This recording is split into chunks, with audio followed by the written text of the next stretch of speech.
जय जय श्री राधे कृष्णा, जय श्री कृष्णा, जय श्री राधे श्याम। आज का चिंतन, आज का विषय, जिस युग में छोटे छोटे बच्चे हो या बूढ़े बच्चे हो, बूढ़े बच्चे का मतलब जो अधिक उम्र के लोग हैं, वो भी एक मोबाइल को अपनी दिनचर्या में इस तरीके से ढाल लिया है कि बिना उसके काम चल ही नहीं सकता। जो छोटे बच्चे हैं, उनको जो परिवारी जन हैं, वो भी इस तरीके से शौक में उनको मोबाइल पकड़ा दे देते हैं और वो इतने आदी हो जाते हैं बच्चे कि उनको उसके अलावा उन्हें ना भूख लगती है, ना प्यास लगती है, और ईश्वर की आराधना करना तो एक बहुत दूर की बात है। इसी युग में, इसी मोबाइल युग में एक ऐसी बच्ची से हम मिलवाते हैं, ऐसी बच्ची के आपको दर्शन कराते हैं। देखिए, ऐसी बच्चियों को देखना एक दर्शन करना ही हो जाता है, क्योंकि वो वाकई अद्भुत है।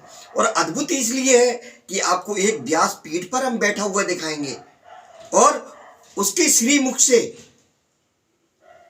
इसी मोबाइल के संदर्भ में वो कुछ शब्द सुनाएंगी, तो उनके मुख से सुनते हैं और भी थोड़ा सा आप गौर से प्रभु श्री राधे कृष्णा का स्मरण करिए और स्मरण करना अपने बच्चों को भी सिखाइए। बहुत नितांत आवश्यक है, क्योंकि अगर बच्चों में ईश्वर के प्रति आस्था आपने नहीं सिखाया तो ये निश्चित जानिए कि उनकी जो भी मोबाइल में आस्था है, वो मोबाइल की आस्था बढ़ती जाएगी और ईश्वर के प्रति आस्था घटती जाएगी। और यही हमारा एक कलयुग का बढ़ावा होगा।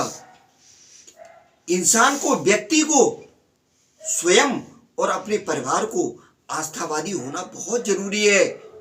चाहे आप आस्था माँ के चरणों में रखें, श्री राधे कृष्णा के चरणों में रखें, श्री सीताराम जी के चरणों में रखें, या भगवान भोलेनाथ के चरणों में रखें, जैसे भी रखें। अगर आप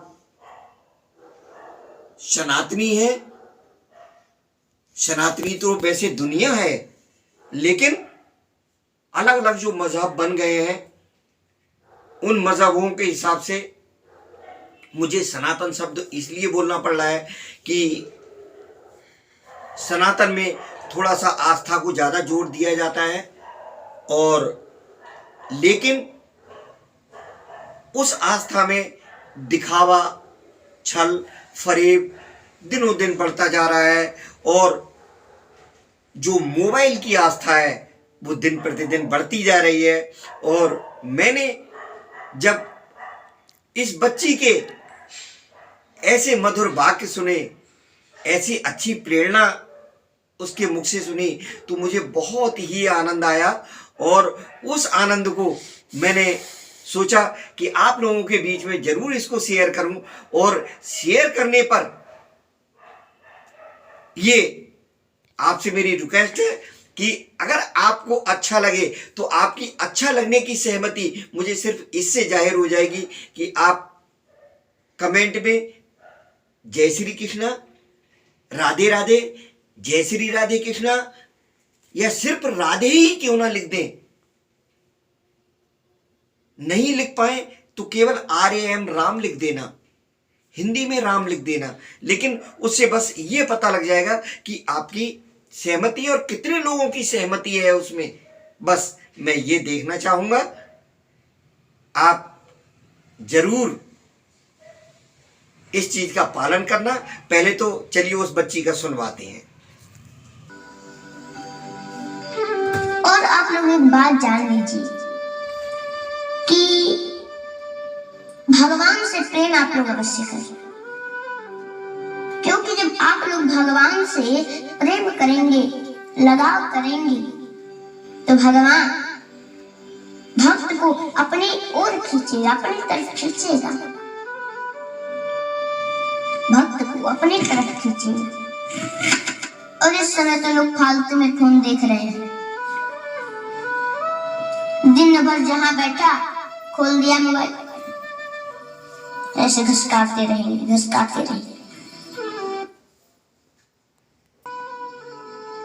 फालतू में गंदे गंदे गाना सुनेंगे। ये सब अच्छी बात थोड़ी ही है। अगर सुनना है तो भजन सुनिए भगवान का, सुनना है तो भगवान का कथा सुनिए, कथा देखिए। लेकिन इसमें कोई ऐसा नहीं कर रहा।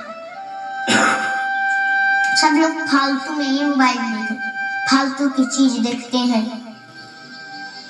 और आप लोग कथा देखिए, कथा सुनिए, भजन सुनिए और भगवान में विश्वास अवश्य रखें। विश्वास रखेंगे तभी तो भगवान आपकी रक्षा करेंगे।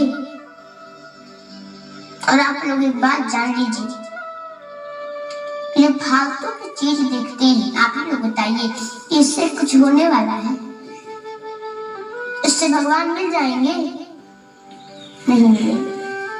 इसलिए आज से जो भी ऐसा काम करते हैं वो कृपया कथा सुने, कथा देखें, कीर्तन भजन करें और भगवान में विश्वास रखें, क्योंकि विश्वास के कारण ही तो द्रौपदी की रक्षा की। देखिए महाभारत के अंत में जब दुर्योधन के 99 भाई मारे गए, दुर्योधन एक बचा हुआ था। अब डर करके उन लोगों से, पांचों पांडव से, और जा करके जल में छिप गया और सोच रहा था कि हमारे 99 भाई मारे गए और 5 में से एक भी नहीं, 5 के 5 ही रह गए। और देखिए जो अश्वत्थामा था वो दुर्योधन का मित्र था, उसको तो पता चल गया कि वो जल में छिपा है। बोला कि मित्र बाहर आओ, तुम्हें क्या परेशानी है, क्या कष्ट है, कोई बात है क्या? दुर्योधन बोला कि अरे मित्र क्या बताऊं, मुझे इस बात का कष्ट नहीं है, इस बात का दुख नहीं है कि मेरे 99 भाई मारे। मुझे दुख कष्ट तो इस बात का है कि मेरे 99 भाई मारे गए, लेकिन उन 5 में से 5 ही रह गए, उनमें से एक भी नहीं मारे गए। ऐसा क्यों हुआ? इसी से मैं दुखी हूं। अश्वत्थामा बोला नहीं मित्र, तुम दुखी मत हो, मैं अभी जाऊंगा और आज ही उन 5 पांडवों का सिर काट दूंगा। दुर्योधन बोला कि ये कोई चूहे बिल्ली के खेल तो नहीं ना है, कोई चींटी थोड़ी ही है जो जाओगे और मार करके लेकर आओगे। अरे वो बहुत बलशाली है, हम 100 भाई थे, उनमें से एक को नहीं हरा पाए, नहीं मार पाए। तुम अकेले क्या कर लोगे? बोला अरे अभी पता चल जाएगा। अब तुरंत तलवार उठा लिया और लेकर जा रहा है। लेकिन मैं आप लोगों को भी बताऊं, विश्वास से ही भगवान में विश्वास रखेंगे तो भगवान आपकी जरूर रक्षा करेंगे। भगवान ने क्या किया? 5 पांडवों को द्रौपदी के 5 पुत्रों की जगह पे सुला दिया और पांडवों की जगह पर द्रौपदी के पुत्र सो गए। महाराज आया और 5 का सिर काट दिया। ओहो। और हाथ में ले करके और जा रहा था, दुर्योधन के पास पहुंचे और बोला कि देखो मित्र, तुम्हारे लिए मैं क्या लाया। उन 5 पांडवों को मार दिया। दुर्योधन ने जब ये देखा तो महाराज बड़ी खुश, जब ये सुना तो बहुत खुश हुआ, लेकिन जब देखा रोने लगा। अरे मित्र,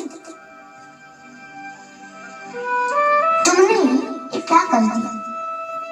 तुमने तो मेरे खानदान को ही नष्ट कर दिया, मेरे खानदान का विनाश कर दिया तुमने।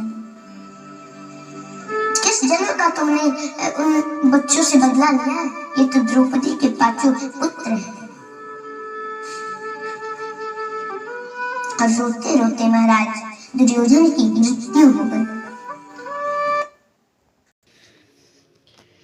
तो प्यारे कृष्ण प्रेमियों, प्यारे सखाओं और प्यारे बच्चों, देखिए ये उस बच्ची के द्वारा कथा सुनवाने का एक आपको एक ही उद्देश्य है। जिन्होंने जो सुनते रहते हैं वो सौभाग्यशाली हैं, और जो नहीं सुन पाते हैं कथा, तो वो कथा सुने। और हमारे स्वयं के भी YouTube पर हमने 2 चैनल बनाए हैं, लेकिन दोनों ही चैनल प्रभु के लिए, प्रभु के नाम के लिए, प्रभु का गुणगान करने के लिए, जिसमें एक यह जो आप देख रहे हैं, एक ये चैनल है, और जिसमें भजन, कीर्तन, कथाएं, मंदिरों के दर्शन, तीर्थों के दर्शन, ये सब कराने का एक संकल्प है। और इसके अलावा जो दूसरा चैनल है उसमें रामायण, और वो भी एक प्रकार की रामायण नहीं, रामचरितमानस का संपूर्ण अर्थ सहित, क्योंकि दोहा, चौपाई, श्लोक वगैरह जो आते हैं वो हमारे जैसे आम लोगों के समझ में नहीं आ पाता है, तो उसके लिए हमने अर्थ सहित समझाने का उसमें पूरा संकल्प लेकर के शुरू किया है। वो आप संपूर्ण रामायण सुनने के लिए उस तरह सुन सकते हैं। और एक बहुत ही सरल हिंदी भाषा में लिखी हुई, जिसमें कोई अर्थ समझने की और समझाने की जरूरत नहीं है, वो है राधे श्याम रामायण। असली वाली राधे श्याम रामायण को उसमें आप सुन सकते हैं। हम दोनों का ही लिंक, जिसमें एक में आप मंदिरों का दर्शन, तीर्थ का दर्शन, भजन, कीर्तन, नृत्य, डांस वगैरह, ये सब कुछ आप देखेंगे। एक तो ये चैनल हो जाएगा, उसका भी लिंक दे देंगे। और दूसरा जो रामायण का चैनल है, जिसमें सिर्फ रामायण ही आपको सुनने को मिलेगी, उसके लिए भी हम लिंक दे देंगे। आप दोनों चैनल को सब्सक्राइब कर लेना। सब्सक्राइब करने के लिए देखिए कोई हमें ऐसा लालच नहीं है, कुछ नहीं है, लेकिन हम बस यही चाहते हैं कि जो भाव हमारे हैं वही भाव आपके भी हों, जो भी इसे सुन रहे हैं उनके भी हों। और प्रभु कृष्ण की कृपा, प्रभु श्री सीताराम जी की कृपा, माँ जगतजननी की कृपा, भगवान भोलेनाथ की कृपा आप सभी पर बनी रहे। आप सब्सक्राइब करके देखना है तो ऐसी चीजें देखें, देखिए आपको निश्चित रूप से आनंद आएगा। और मुझे लग रहा है कि अगर कलयुग का जिस पर जितना ज्यादा प्रभाव होगा, उसको राम कथा सुनने में बिल्कुल आनंद नहीं आएगा। लेकिन अगर वो अपनी आदत को बनाता है, उस तरीके से उसके अनुरूप अपने आप को ढालता है, तो निश्चित रूप से प्रभु की कृपा होगी, आपका मन लगेगा उसमें। और धीमे धीमे आप जैसे जैसे अनेक भागों को सुनते जाएंगे, आप भाग 1 से शुरू करना, चाहे राधे श्याम रामायण सुनना या रामचरितमानस सुनना, या दोनों को ही सुनेंगे, आपको निश्चित रूप से आनंद आएगा। उसमें अलग अलग भाग दिए हुए होंगे। राधे श्याम रामायण वाली जो भाग हैं उसमें राधे श्याम रामायण भी लिखा होगा और भाग संख्या भी लिखी होगी। इसी तरीके से श्री रामचरितमानस के तो सैकड़ों भाग हैं, जिसमें हर एक पर भाग संख्या 1, भाग संख्या 2 आप सीधा सीधा जब हमारे चैनल पर जाएंगे, उसके बाद वीडियो का जो ऑप्शन होता है, वीडियो को आप टच करेंगे तो सारे जितने भी वीडियो हैं उनमें भाग संख्या वगैरह लिखी हुई होगी। कुछ रामायण से हटके भी अगर कोई वीडियो होगा उस पर भाग संख्या नहीं दी होगी। बाकी सभी में जो उसका टाइटल दिया रहता है उसमें भी भाग संख्या होगी। तो मेरी बस हाथ जोड़कर यही विनती है, आपने पूर्व में वीडियो का, जब मैंने इस वीडियो का जो भाग शुरू किया है उसमें पहले भी जिस चीज को बोला है उसके लिए पुनः आग्रह कर रहा हूं कि बच्चों को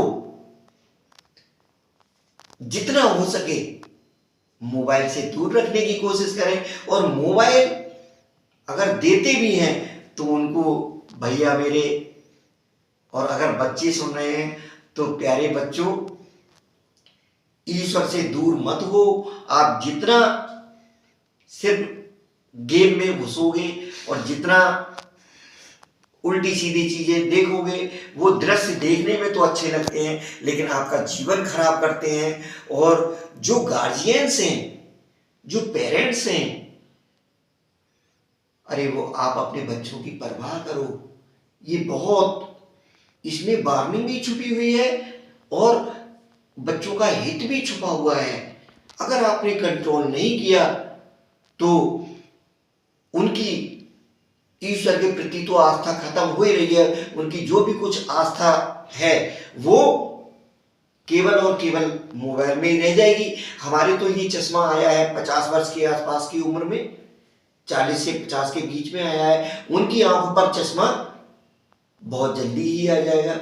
वो 20 वर्ष के भी नहीं हो पाएंगे, उससे पहले चश्मा आ जाएगा। और चश्मा के अलावा और क्या क्या साइड इफेक्ट होते हैं मुझे ज़्यादा बताने की जरूरत नहीं है। जिन्होंने सुन रखे हों, समझ रखे हों, और समझ करके अगर नासमझ बन रहे हैं तो ये आप बहुत बड़ी भूल कर रहे हैं। उस भूल को सुधारें। इसी के साथ मैं बहुत ज़्यादा नहीं कहूँगा, काफ़ी समय आपका ले लिया है।